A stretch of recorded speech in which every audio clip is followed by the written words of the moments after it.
ঢাকা বিশ্ববিদ্যালয়ের উপাচার্য পদে নিয়োগ পেয়েছেন বাংলাদেশ উন্মুক্ত বিশ্ববিদ্যালয়ের উপাচার্য অধ্যাপক ডক্টর এবিএম ওবায়দুল ইসলাম। ১৬ মার্চ শিক্ষা মন্ত্রণালয়ের সভাকক্ষে শিক্ষামন্ত্রী আ.ন.ম এহসানুল হক মিলন বিষয়টি নিশ্চিত করেছেন।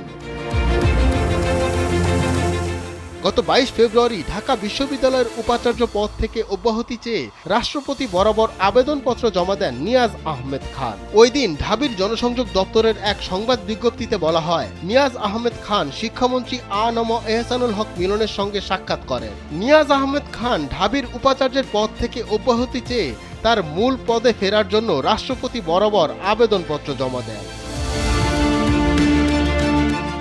জানা যায়, জগন্নাথ বিশ্ববিদ্যালয়ে অধ্যাপক রইস উদ্দিন, উন্মুক্ত বিশ্ববিদ্যালয়ে সিদ্দিকুর রহমান খান, ঢাকা সেন্ট্রাল বিশ্ববিদ্যালয়ে অধ্যাপক নুরুল ইসলাম এবং খুলনা প্রকৌশল বিশ্ববিদ্যালয়ে অধ্যাপক মোহাম্মদ মাসুদ ভিসি হিসাবে নিয়োগ পেয়েছেন।